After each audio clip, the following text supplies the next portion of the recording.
Hi, everyone. We'd like to welcome you to the Equisoft Accelerate series. Thank you for joining today's session, focusing on a 360-degree view of agency automation, unveiling bottlenecks and solutions. My name is Mark Blanchard. I'm a business innovation specialist at Equisoft and will be the moderator of today's webinar. Today's speakers are Dan Lebert, Chief Executive Officer for NAILBA, Paul Legutko, Senior Principal, AT Novarica, and Grace Atta, Assistant Vice President, Product Development, Equisoft. Good morning, speakers. How are you?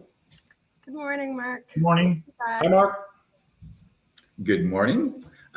So Grace, since you're representing Equisoft in this session today, could you give us a quick overview of the research project that we'll be talking about? Sure, Mark.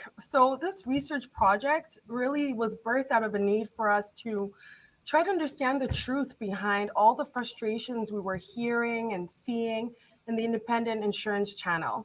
And those frustrations were all really around approval processes and approval timelines. So we wanted to reach out to carriers and to distributors to understand what their perceptions were of the issues that were being experienced in the field. We wanted to understand what the roadblocks were, what the challenges were, as well as what they were doing to address these challenges. We also sought to understand how carriers were using data. So how are they leveraging the data? What value is the data going to have in future? How are they speeding up processes through data? And we wanted to understand all of that. So we commissioned Novarica to help us conduct this study. And what they did was they had an online quantitative survey, and then they coupled that with a companion guide of qualitative interviews for executives.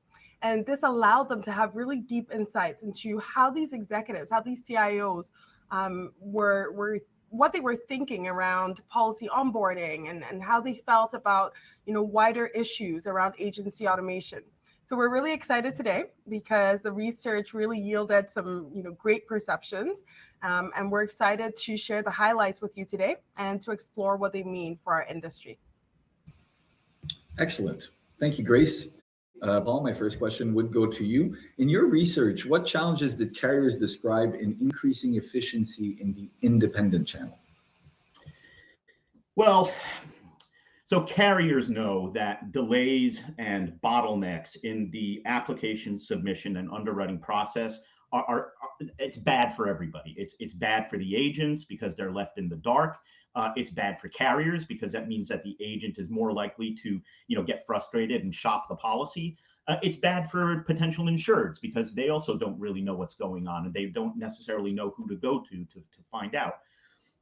In talking to the carrier CIOs, the inefficiencies and bottlenecks tend to fall into three categories. The first is agent delays. So some CIOs that we talked to suggested that agents were causing a lot of the delays because they're not submitting complete applications. The applications are not in good order. They need to run multiple illustrations, which takes a lot of time. Or they're seasoned agents and they are unwilling to adopt new technologies that the carriers are standing up. The second category is around like digital delays, and this is digital delays in digital communication. Things like e-signature, tele-app, lack of real-time notifications. That's all preventing applications from being submitted quickly. So standing up these capabilities, but also driving adoption of these capabilities, or lack of adoption, I should say, is causing these digital delays. And then finally, there are just delays in the process, right? I mean, this includes long underwriting times, exam scheduling. A lot of these are unavoidable, but again, like transparency is the key. If something's going to take a long time, let the agents know that so that they can communicate that to the policyholders. One CIO that we talked to said, if a policy is placed or if it's declined, then everything is straightforward. But if it has to go to underwriting, then I don't have a good way to describe how long it's going to take or what the problems are going to be. So, it varies quite a bit as to how long it takes to issue a policy. In no time is it in no case with the carriers that we talked to was it real time, but it could be weeks, it could be days, it could be hours, it could be under an hour. given this, that transparency is the key. In terms of how these applications are being submitted, and Mark, I got the next slide maybe. We see that agent portals are still like the primary method, for submitting applications. But we're starting to see an increase in things like email or third-party platforms as being used to submit these applications. I would say also that from the carrier CIO perspective, automation of the submission process isn't just about technology. It's also about better data and better analytics that will simplify applications and encourage applications to go straight through processing, while all the while, kind of managing that risk. So, again, the carrier CIOs are focused on technology, but they're also admitting that better data, better analytics can also speed up the process. I guess, Dan, what did your research with distributors reveal? Was this kind of in line with what you saw? Well, let's give a little background about the research itself. I mean, this was a North American distributor survey. NAILBA, we partnered with Equisoft and our Canadian counterpart KELBA. So we really took a deep dive, and again, just around how the sausage is made, right? This was sent out to over 400,000 independent advisors, 10,000 BGAs, our carrier partners. That I'm going back to the BGA staff. So the research, I want to say, really wasn't surprising, but I'll add a little bit as we go here. I mean, let's just dive into it. I mean, the majority of BGAs and MGAs north of in Canada, they experience an average wait time of anywhere from 2 weeks to 2 months or longer for policies to move from application to insurance. I mean, that's utterly crazy. I mean, we're living in an Amazon world. I mean, don't be surprised if one of our doorbells goes off right now because we just ordered something yesterday and a delivery is arriving today. And that's what consumers are looking for. They're looking for, 3 clicks and you're out. That's really not possible with life insurance, but we can improve the process with proper technology. And we'll dive into that later. I thought another big observation was, 78% of distributions surveyed identified underwriting and carrier approval to be where their agents, felt the most often waiting in the dark. And we're going to touch on a solution there. And then, couple these two aspects with the challenge distributors have of really no way to get real time. Grace, I'm sure that drives you crazy, given the data, the importance of data to drive decision making.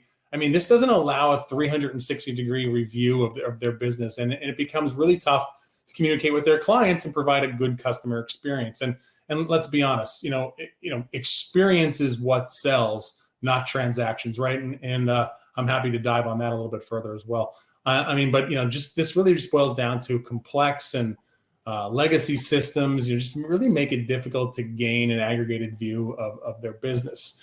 Now, another interesting insight that came out of our research is where distributors felt in the new business submission and underwriting process, agents are just hitting roadblocks, right? And this is super important for the brokerage general agency, as if the advisor is hitting the roadblock, well, then there's a process, there's going to be delays around the process. So our survey revealed that the 3 top roadblocks are, efficiency issues with time lags due to batch processing of policies or poor integration between third-party systems. Sometimes this is also the carrier systems. Just slow processes, right? Policy issuance or just what the claims are. And this is a challenge that stays in the industry of just poor, no digitalization of internal policy administration and data storage and management systems. So it comes down to a few questions, right? In addition to dealing with these roadblocks, how do agencies streamline profitability, right? What this is my favorite one, and I say this tongue in cheek, so I have the official disclaimer if that counts. What carrier, right, will stop the race to the bottom in terms of pricing, right? Right now we're looking at a term life policy for $87.01 per month, or a competitor at $87 and 99 cents per month, a difference of less than $1. But we're in this race to the bottom, and it's going to take leadership at the manufacturer level to make that change. We also start looking at just price pressure, which I just detailed. BGAs are trying to figure out what products are going to what the complexity is around their products and how to sell them. I think there's a big professional development opportunity. We want independent advisors to get up and move selling life insurance slightly up the priority to-do list, right? Especially with 100 million uninsured and underinsured. So we have to be much more efficient in the products that are coming down the pike and stop making them so complex or candidly rearranging the deck chairs. And of course, and NAILBA was big on this throughout 2020 is the advisor experience, the agent experience. We have to recognize, what the gaps are to become, agent driven, of course, through the BGA, making business easier to do. And carriers need to think of advisors and their BGAs as clients, and most do, but it still comes down to fostering a long-term relationship. Some are really, really good at that. Some, I think just with all the pivoting last year and this year, there's just some challenges. I spoke with a carrier executive yesterday. They were slow to the table in 2021 around their automated underwriting, and their sales numbers show it. And candidly, advisors and BGAs move business to a competitor. So a lot of data there, a lot of points. But Grace, I'll throw this to you.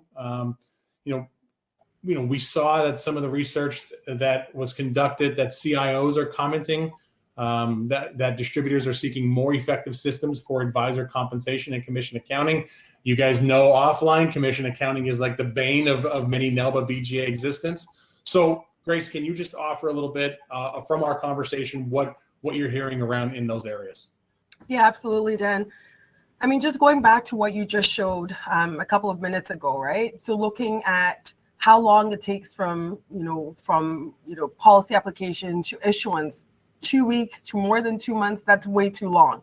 So you're already dealing with an advisor experience that's really suffering because of the length of time it takes to go through that whole process. And so the CIOs that we've been talking to and what we've seen through research is that yes, accelerating underwriting is huge, but beyond accelerated underwriting, they're just seeing a huge demand, guys, from advisors and from agencies around faster, more flexible compensation arrangements. So they want to have access to their compensation. They want to know what they should be expecting. They want to know how they're going to be paid out. They're looking for, as the industry is evolving, that the way that they are compensated evolves as well. And so I'm starting to see that, at the MGA and at the BGA levels, that a lot of our clients and a lot of those distributors in the industry are starting to look at how can we get access to this commission data? And, in Canada, it's all around commission fees, which we're not getting today from carriers. So, back office vendors such as Equisoft. So for our Equisoft centralized product, we've had to develop our own tools to ingest data that's coming in from the carriers to provide a view to the agents that are using our software, as well as to the agencies, on what the expected commission payout should be. I'm helping them to reconcile, helping to give them that view. It's just all about transparency, right? So we've ended up developing different tools, as I said, either ingesting Excel spreadsheets, automating as much as we can, where the carrier is able to play a part in that. And then we're also starting to use OCR technology to lift the data off of PDFs that the agencies are still downloading. So it is a huge issue. I think it's something that CIOs have recognized as well, it needs to be addressed. So if you're looking at, accelerated underwriting, you're looking at the customer journey, right? I'm sitting at home and I've just tried to buy insurance, and how long is it going to take, especially when mortality protection, right? Where insurance is such a big topic item right now in view of everything going on in the world. So they start, asking themselves, why is it taking so long? Should I look at a different carrier? Is this the norm? But on the flip side, you've got an advisor who now needs to be motivated, right? You've got an advisor who, traditionally does a face-to-face, really good at reading their clients, understanding and giving that, that personal feel to the conversation. Now they are having to do everything remotely. How do you motivate that person? You motivate them by helping them see that you care about them, that you're listening to them. And what they're asking for is, we want to know what we're being paid. We want to know when we're going to be paid. We want you to be flexible in the way that we're paid. We want you to listen to us. So that's what we're seeing. So paper checks and no financial backup doesn't cut it anymore? Sorry, Mark, I didn't want to interrupt you. Not at all. I mean, I have, clients saying, I don't know how long carriers are going to keep sending us checks. I don't know how long they expect us to go into the office. Because, well, I know the feedback I've received is BGAs just love receiving a lump sum check that has no financial backup whatsoever on what policies were sold and how the commission breaks out to the advisor. And paper checks, I mean, right? Talk about the wave of the future. All right, I'm done. I'll show myself out. Go ahead, Mark. Can I go now? Yes, please. Thank you so much. Paul, what would you say are the key takeaways from what we just discussed? Well, I think it's all about agent experience, right? An efficient process leads to a better experience. Now, how do we get to that efficient processes? It's technology-enabled sharing of data and the management of that, agent experience. So this means a few things. This means integrated software solutions, providing all the stakeholders with those streamlining processes, data governance, conducting a data audit, integration, figuring out which data is the most important, migration and conversion. One of the things that surprised me in the NAILBA survey was just, that I think it was 47% of the agencies said that their internal agency management systems were more than 10 years old. I mean, come on, it's time to convert, time to, migrate to something a little bit more modern. Data sharing, really key, right? Enabling that data to flow from carriers to distributors to agents, and make this, make this a cycle, not just one directional. That's one of the findings that we saw, is that while carriers are willing to, push data over to agency management systems, they're a lot less willing to take that in. And I'll talk a little bit about that a little bit later if we like. Finally, increasing the speed of operations and providing that transparency, relies on that sharing of data. Finally, it's about identifying leaders who will champion the measurement and management of these agent experiences, right? Finding out what that agent experience is like. Carriers are often in the dark themselves about how easy it is to use their portals or how easy it is to submit an application. There often is not a kind of, mechanism for gathering feedback or gathering analytics around that agent experience. So enhancing the knowledge about, both the advisor experience, but also using that knowledge to drive agent adoption of those digital solutions. So I think those are, really about the ecosystem of data flowing back and forth, using modern technology to drive that, Mark. Excellent. Thank you. Actually, we'll give Grace a turn. And I would ask you, when we look forward, what do you think are the biggest things distributors can do to improve operations? Well, I think the biggest thing is to start looking at all of the manual processes you have in place today and start to look at how you can digitize them, and how you can automate some of them. I think there's this fear sometimes with agencies where it's like, if we're going to be automating and digitizing all of our processes, then we're going to be, forcing people out of their jobs. And that's certainly not the case. I mean, we're seeing this, throughout Europe, for example, where they have digitized a lot of the processes, and yet they're now creating new types of roles, more value-added roles, right? So these processes were just really, manual. They were very repetitive. They weren't really adding any value, and they have to move past that. So that would be the biggest thing I would say, is start thinking of how you improve efficiencies one step at a time throughout the whole process.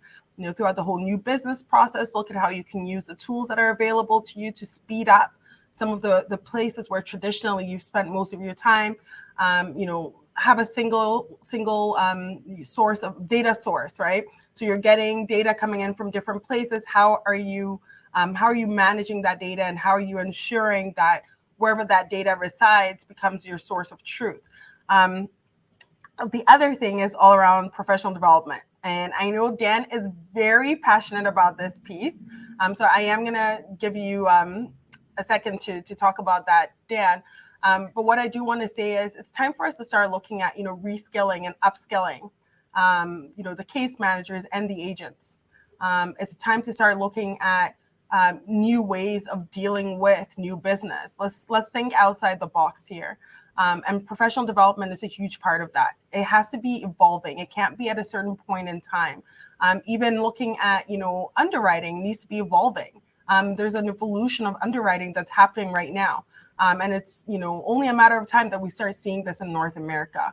So professional development is huge, and looking at digitizing manual steps today is huge as well. So Dan, do you want to just jump in on that? I do, and I do. And we've reached the point in our presentation of the aha moment, right? Over 50% of the earlier answers in one of the polls was about legacy technology. And let's be honest with ourselves. This is, we are in the financial services industry. Investing in technology costs money, but the reason why people are challenged around legacy technology is because they don't want to train their people on new technology. They get stuck with the legacy technology. Oh, that's the way we've always done it. And so does a great job managing that piece of software until so-and-so decides to retire or leave for a new job. And then the challenge because, we have to change out our software. Yes, you do have to change your software, but you have to train your people to have knowledge of all of the software out there. It's time to enter the 21st century, right? We've always been slow to adopt technology, but it's now time to invest in the front line. And I believe that to be case managers, right? NAILBA wouldn't have rolled out a case manager certification program if we didn't poll dozens of carriers, hundreds of BGAs, getting the feedback around our case managers need to be able to adopt to new technology. Well, first they need to know what technology is out there, not the legacy system, the third generation built that you're still using. And then they'll be able to adopt faster to the complex applications that will require case managers. As Paul alluded to earlier, we're going to talk about case managers getting in touch with the advisors and letting them know what their experience is. We have to elevate professional development and technology. It goes hand in hand. The cool thing is the new technology usually comes with a great support team that will work with your case manager, that will work with your illustrator on how to leverage the software. Obviously, it's in their best interest. So let's get that mold to break off us in our mindset and our thinking. And I alluded to this earlier, Grace, in-force management. Are you kidding me? I mean, if you don't know if you don't know where to find a roadmap on where your next sales are coming from, in-force management, it's by far one of the biggest challenges in our space of leveraging the right in-force technology. There's opportunity identification. There's different modeling we could look at, and it's serving the customer. It's creating the customer experience. So I'll get off my bend on professional development because I'm sure I'll bring it up again. But that's the challenge, right? Everyone marks, it's our legacy software. Yeah, it is your legacy software. Because if you change your legacy software, you're afraid your people won't know how to use the new software. And we have to, get out from that rock we're stuck under. So let's talk about data, right? Let's get back into data. Data drives the decision making. Well, there was a significant increase in paramed volume last year due to the complexity around life applications. 15 million parameds were conducted last year. The examiners should be looked at as warriors because they help the industry move forward. And they're still going to be needed despite the fact of the rush to accelerate underwriting and leveraging technology. Just some other thoughts around data and interest in life insurance applications, which would then work with the in-force management and your case managers being evolved. Why don't we just look at Google search trends? If you don't want to take Dan Labert's word for it, why don't you take Google's word for it? Their word's a lot more valuable than mine, only by stock price. Mine's at 0. Theirs is very high. But there was a 42% increase in just search engine wording trends around the interest in life insurance. We have to embrace that. We have to ensure our systems. We have to ensure our advisor experience is ready to accommodate this new demand. MIB's quarterly report. We came out again for the third quarter that life insurance applications are up from where they were this time last year.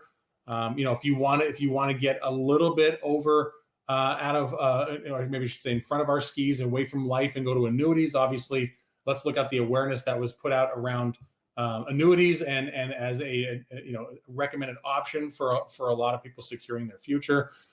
There's just so much going on right now. So when you have so much going on, and of course, this is in addition to living in a world of pandemic impact, but now is the time to capitalize. Now is the time to invest in your technology, create the advisor experience, make sure your case managers are trained. These are the solutions you're looking for that often go overlooked.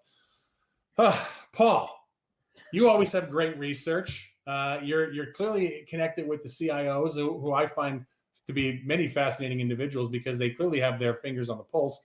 What are they doing, at least that you're hearing, to address that advisor experience?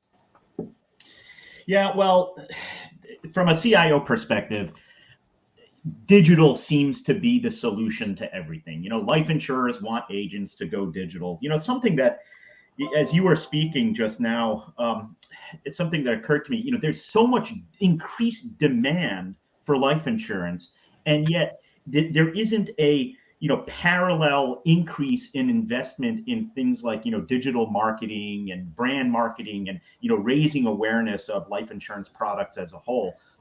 The insurers are yes. So we want to increase the amount of e-apps that are coming through. We want better field underwriting. Digital is seen as the way to provide the scale, but push it out further. I would say that there's an opportunity, to not just think about how the application is getting submitted, but to use your case managers, for example, to provide those kind of digital marketing guidance, so that we raise or take advantage of the lead generation and the demand generation that'll get you to that application in the first place. Dan, how would you kind of summarize, where we're at right now? Summarize, what we just discussed. Okay, I'll stay focused here, I promise, and I'll leave out some of the commentary or the color if this were a sports event. But agency, advisors that work with broker general agencies.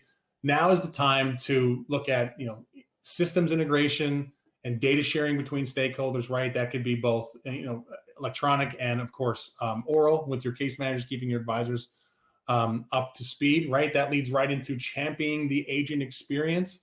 Independent advisors, I could speak on that space. They wake up every day, and when they get to the point of selling life insurance, they're going to pick and choose what broker general agency they work with. And who they're going to work with? They're going to work with the broker general agency that makes the process, the experience, the easiest. Right. Let's use Disney World as an example, right? Disney World competes with lots of other amusement parks around the world. But what's the difference between their concrete and attractions versus another park's, Hershey Park, for example, since I'm from Pennsylvania originally? What their difference is? It's the experience, right? I speak about that from a NAILBA point of view. Membership has to be an experience. It can't be a transaction. The executives at Walt Disney World knows right away, if it's just a transaction, you will lose that client. Well, let me tell you something. If it's just a transaction on how your advisors connect with your broker general agency, they will look for another broker general agency to work with. Create the experience. Case manager development over and over. The data is there. The training is now there. I will plug the NAILBA case manager certification. Over 50 case managers trained in the last few months from 50 plus different companies. It is case managers now have a source to get trained in, and they play a critical role on how fast they could facilitate the response, collecting the data from different carriers. But I'll go into a couple of buzzwords here, right? I love the industry buzzwords. For years, we talked about disruption, right? It was a great trendy word to use for your presentation when you spoke at an IMO event or an advisor event. Well, let me tell you something. The disruption arrived last year. So let's get to a new buzzword that actually hits a little bit home now. Future-proofing your business, right? Metrics, metrics, metrics. If your system is not telling you what your metrics are, how do you know how much money or what your profitability is or how much money you're spending? Right? Metrics drives it. How do you know that your case manager has how many touches on an application process, where we know if we could lessen the amount of touches that a case manager has in the application process, we could process more apps. There's a brain, there's a brain innovation right there. So, and then, I'll say this, we have to invest in a solid CRM. We absolutely have to invest in a modern agency management system. Look at your technology as where you're going, not where you've been. Mark, I don't have much else beyond that. I think I've driven it home that your legacy systems are attached to your professional development. And if you don't invest in your people and you don't invest in your technology, then this webinar is not for you, because these are the solutions you need. Well said. Thank you very much. And thank you all for that very insightful discussion. Thank you for joining us, and enjoy the rest of your day. Thank you. Thank you. Thank you. Thank you. Bye.